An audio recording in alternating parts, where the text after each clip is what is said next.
The auditorium was packed. Families filled every row, cell phones ready, faces glowing with pride. It was supposed to be one of those perfect American mornings, the kind where hope, pride, and accomplishment blend into one moment that lives forever. But for retired Marine Sergeant Elijah Brooks, it wasn't just about watching his son walk across the stage. It was about keeping a promise, one he made to his late wife years ago.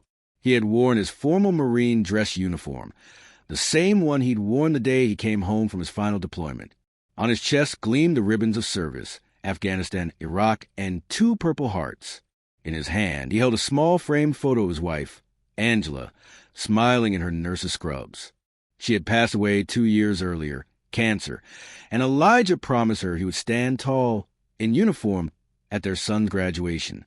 As the ceremony began, Elijah quietly found a seat near the middle row. Some people looked his way. A few nodded with respect, others whispered, but Elijah didn't notice. His eyes were locked on his son, Marcus, sitting nervously among the graduates, adjusting his cap. Then, the whispering grew louder. From the corner of his eye, Elijah noticed 2 security guards talking near the entrance. One of them pointed in his direction. Within minutes, both were walking toward him. The moment they stopped beside his seat, the cheerful noise of the auditorium seemed to dim. "Sir," one of them began, his tone stiff, "we've had a few complaints. We're going to have to ask you to step outside." Elijah blinked, confused. "Complaints? For what?" The younger guard avoided his eyes.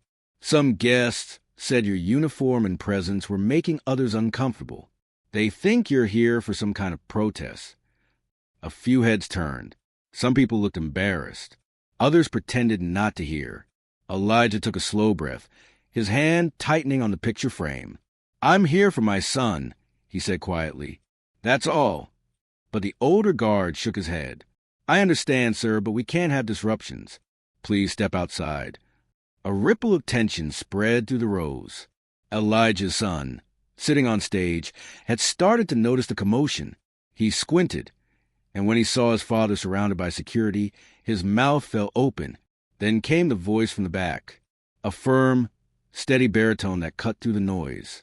"Is there a problem here?" Everyone turned. 6 men in the back stood up almost in unison.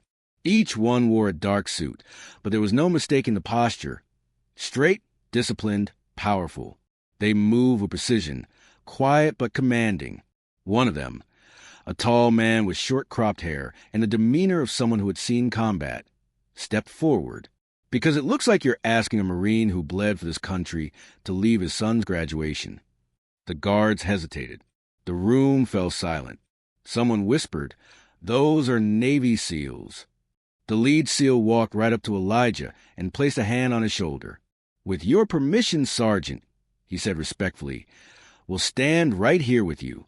Elijah didn't speak. He just nodded. The SEAL turned to the guards. "This man has more right to be here than anyone else in this room. You can escort anyone uncomfortable with that out." The crowd erupted, not in shouting, but in applause. Slow at first, then stronger, echoing across the gymnasium until even the principal on stage paused the ceremony. The guards, red-faced, stepped back quietly. One mumbled an apology. Elijah remained seated, eyes glassy, staring straight ahead. He whispered, "Thank you," but the SEALs just nodded. No thanks needed.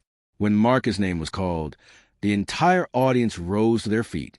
Elijah stood too, holding the photo of his wife to his chest.